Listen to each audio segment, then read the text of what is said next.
Sunday School. Today we are going to be jumping into a new book of the Bible. It's been a little bit since we were together for Sunday School. Remember, over the last month we were in the book of Matthew. We were talking about Jesus' birth as we were celebrating Advent and preparing for Christmas. You probably remember that Matthew is the first gospel. It's the very first book in the New Testament, but it's also the first of the 4 books in the Bible that we call the Gospels. Remember, the Gospels are the books that tell the story of Jesus' life on earth. Today, we are going to move to a new book of the Bible. So, at the very, very beginning of when we started doing our virtual Sunday School, we started in the book of Genesis, remember? Genesis is the first book of the Bible, and it's also the first of the books that we call the Law. We're going now back in time, we're not talking about when Jesus was born anymore, we're going back in time, back before he was born, and we're going to be talking about the second book of the Bible, which is also considered one of the books that tells about the law, and it is the book of Exodus. So remember that the Old Testament is about a time before Jesus was born, when God's people, the Israelites, were called to follow God through all sorts of situations. And remember that God promised all the way back in the Garden of Eden that someone was coming to rescue the people from their sin. And he promised Abraham that this rescuer would come through his family. So we're going to learn more about Abraham's family and kind of trace it through history. And today we are moving into the story of Moses in the book of Exodus. Now, many years passed between Abraham's life and Moses' life.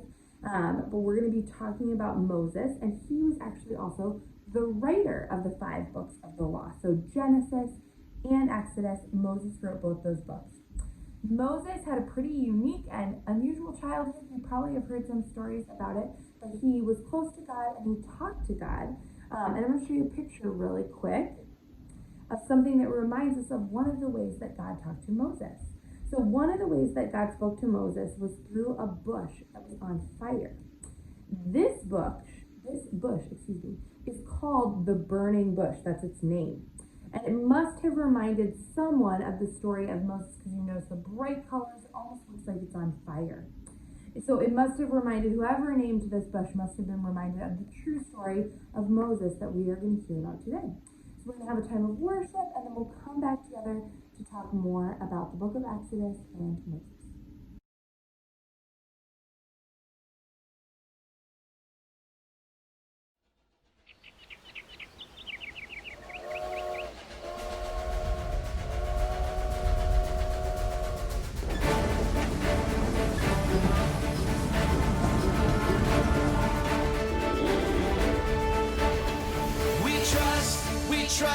We trust in you, Jesus. You're all that we need. Your power will pull us through. We're trusting in you. We're trusting in you. You give us hope and life that's forever. You make us bold and we stand together. Your power will pull us through. We're trusting in you. We're trusting in you. We're off on this journey, there's no looking back. With Jesus to lead us, we're on the right track. Oh, oh, oh, oh. Wide open spaces for wide open eyes. We're looking ahead for the next big surprise. Oh, oh, oh, oh. We trust in you, Jesus. You're all that we need. Your power will pull us through. We're trusting in you. We're trusting in you. You give us hope and life that's forever. You make us bold and we stand together. Your power will pull us through. We're trusting in you. We're trusting in you. We're off on this journey, there's no looking back. With Jesus to lead us, we're on the right track. Oh, oh, oh, oh. Wide open spaces for wide open eyes. We're looking ahead for the next big surprise. Oh, oh, oh.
grace and love that we do not deserve.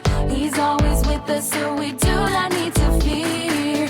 When we remember all the things that he has done for us, we are reminded God is always here. Nobody compares to our God. Nobody can love like he does. Nobody compares to our God. Nobody, no. Nobody compares to our God. Nobody can love like he does. Nobody compares to our God. Nobody, no. Nobody, no. Nobody, no.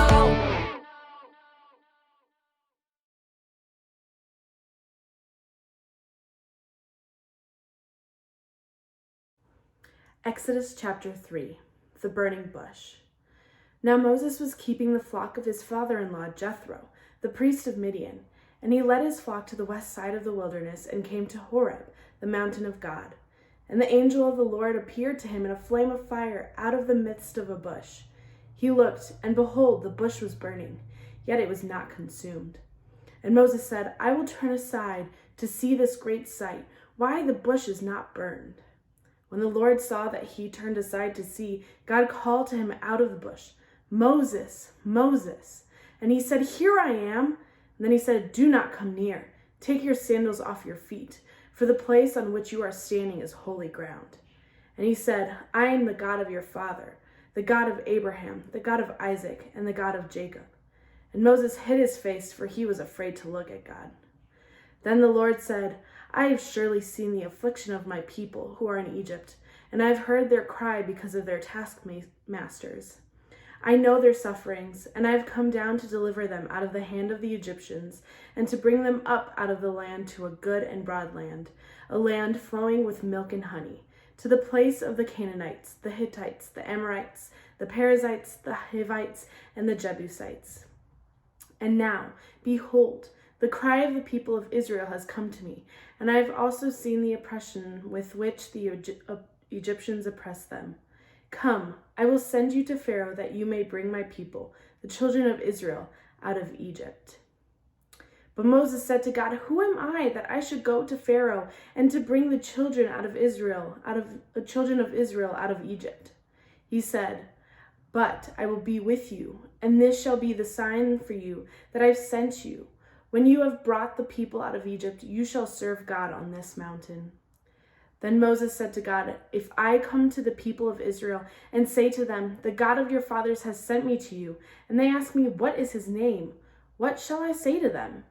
God said to Moses, I am who I am. And he said, Say this to the people of Israel, I am has sent me to you. God also said to Moses, Say this to the people of Israel, The Lord, the God of your fathers, the God of Abraham, the God of Isaac, and the God of Jacob, has sent me to you. This is my name forever, and thus I am to be remembered throughout all generations. Go and gather the elders of Israel together and say to them, The Lord, the God of your fathers, the God of Abraham, of Isaac, and of Jacob, has appeared to me, saying, I have observed you, and what has been done to you in Egypt. And I promise that I will bring you up out of the affliction of Egypt to the land of the Canaanites, the Hittites, the Amorites, the Perizzites, the Hivites, and the Jebusites, a land flowing with milk and honey. And they will listen to your voice, and you and the elders of Israel shall go to the king of Egypt and say to him, The Lord, the God of the Hebrews, has met with us. And now, please let us go a 3 days' journey into the wilderness, that we may sacrifice to the Lord our God. But I know that the king of Egypt will not let you go unless compelled by a mighty hand. So I will stretch out my hand and strike Egypt with all the wonders that I will do in it. After that he will let you go, and I will give you this people favor in the sight of the Egyptians.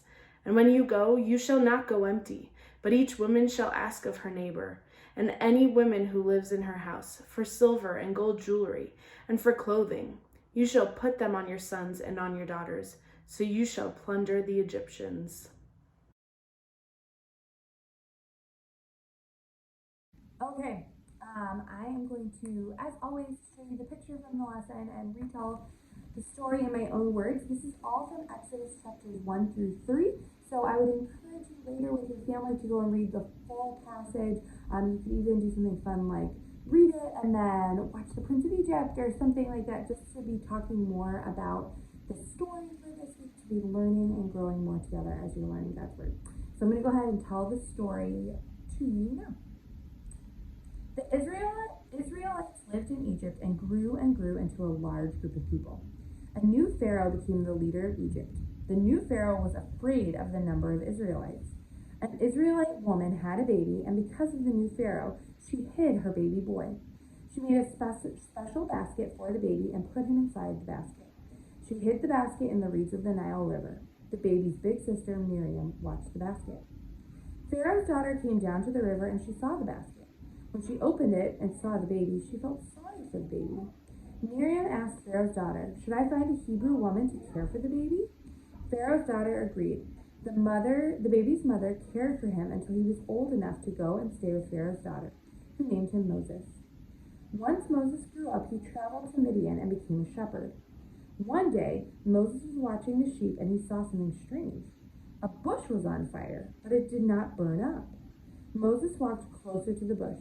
God called to Moses from the bush. "Moses, Moses!" "Here I am," said Moses. God told Moses to stop and take off his sandals. "You are standing on holy ground," God said. "I am the God of Abraham, Isaac, and Jacob. I've seen my people suffering in Egypt.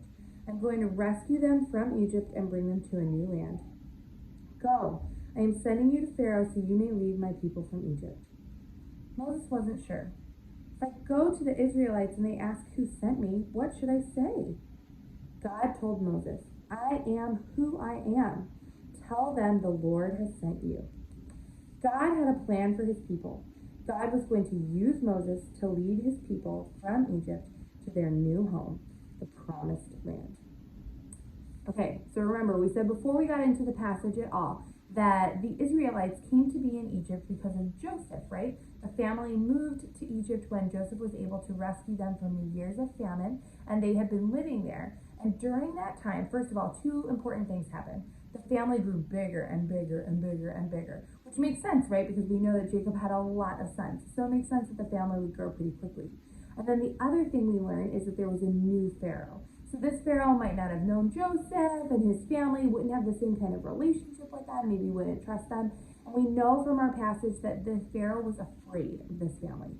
He was worried that their numbers were getting so big that they might try and take over and take power away from him. And he was worried that if he let the family get too big, that he would not be able to be the Pharaoh anymore, or the ruler, the king anymore.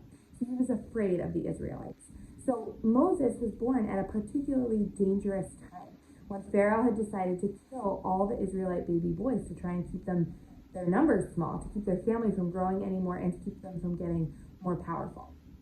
So Moses' mom was smart, and she found a way to keep Moses safe by hiding him in the reeds on the river. And then we heard about how Miriam was really smart and thought quickly, and when Pharaoh's daughter found Moses, she thought of a way to keep Moses with her mother until he was old enough to go live with Pharaoh's daughter, which meant that Moses was able to be safe and to grow up, right?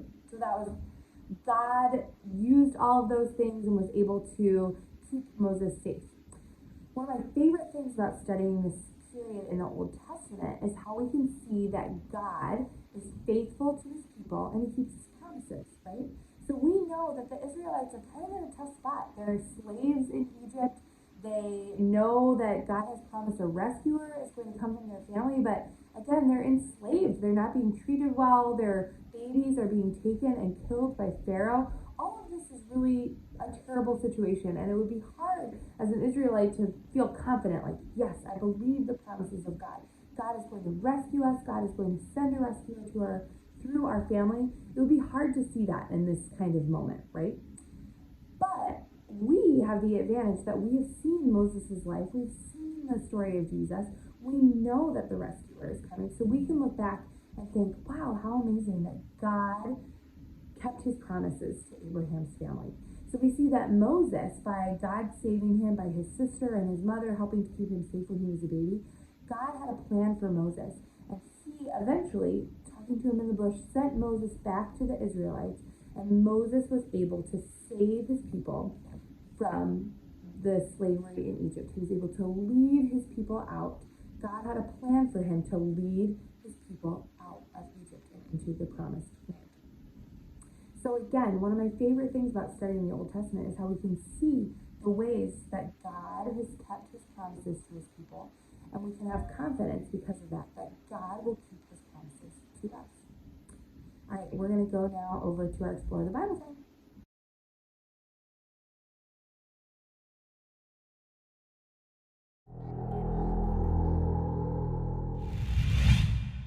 Sometimes we measure power based on how much something can destroy. For instance, dynamite is powerful because it can blow apart solid rock. We say that tornadoes and hurricanes are powerful because of the damage they can do. We talk about how powerful a wildfire can be because of the many things it can damage and destroy. But what about a God so powerful that he could create a fire that does not burn? God is powerful enough to create life, restore what is damaged, and make someone into a brand new person by his amazing power. How powerful must God be?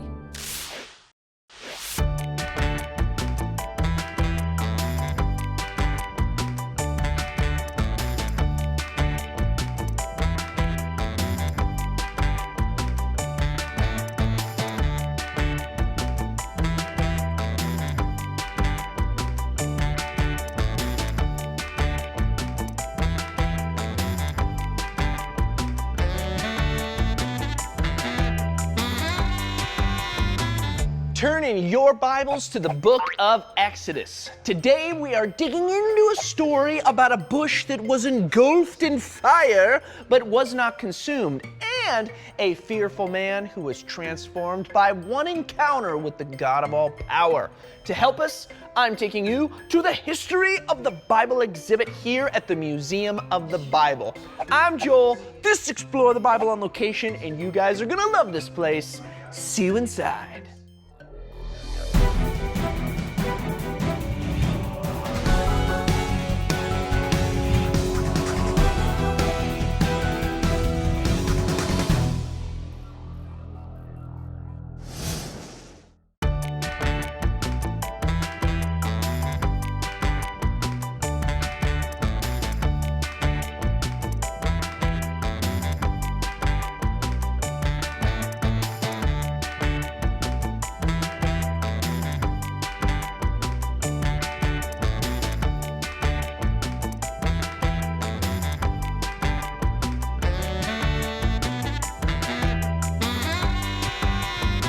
Wow, there are so many cool things to see everywhere. Hey, do you guys know who Moses is? You know who I'm talking about. He was Israel's leader, wrote the first 5 books of the Bible, and did all of those amazing wonders in front of the Egyptians. Well, did you guys know that he wasn't always the Moses we know and read about today? There was a time when he was on the run for his life, and he was afraid to be the leader he was born to be, until he had an encounter with God. Moses was watching his sheep on Mount Horeb. Suddenly, he saw a bush that caught on fire. Here's what was weird. The bush was not consumed by the fire. What? Moses turned aside to get a closer look, and God spoke from the bush to Moses. God told Moses that it was time for Israel to be saved, and God called Moses to lead his people from Egypt. Moses gave God excuses for why he wasn't the leader God was looking for, but God promised to be with Moses, and God promised to show his mighty power through Moses. What would Moses do? Would he trust in the God who makes fire that doesn't burn? We'll see.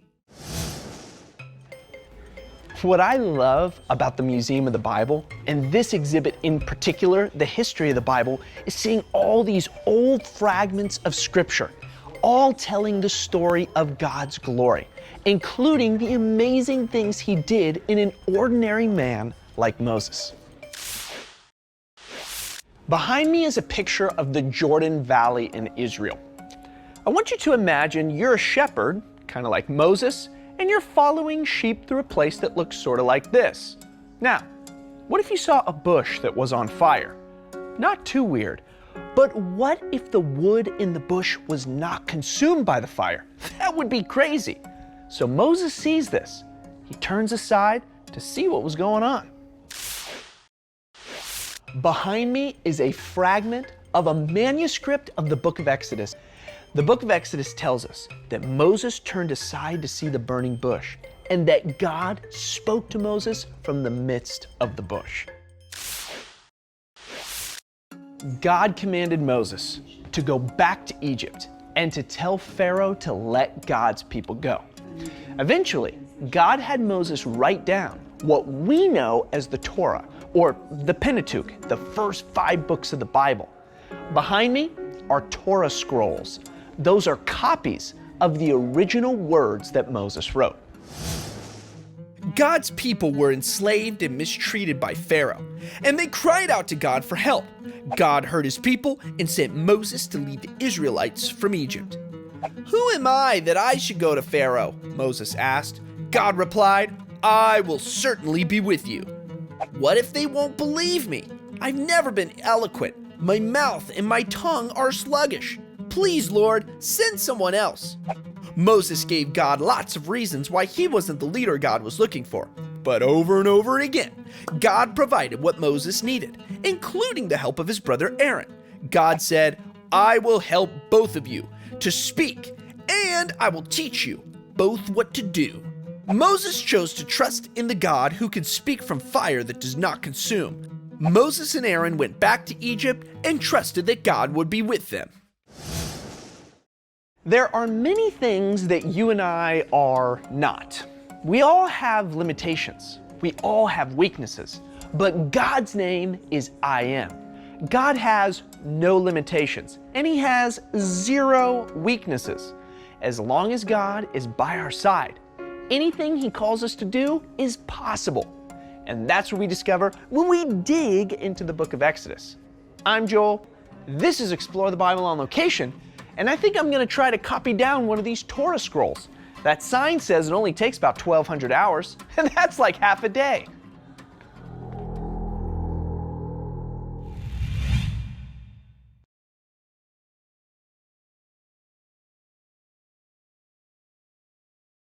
Hi friends! Merry Christmas and Happy New Year! I cannot believe it's already 2021!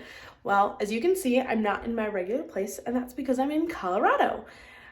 So for our activity this week, it's going to be a short one, and I just want you to grab a piece of paper and some colored pencils or markers or crayons, maybe even some paint. And what I want you to do is I want you to draw a burning bush, because today we talked about Moses and what God had in store for him, and he talked to him through a burning bush. So that'll be your activity today. It's short, but I hope you have tons of fun with it.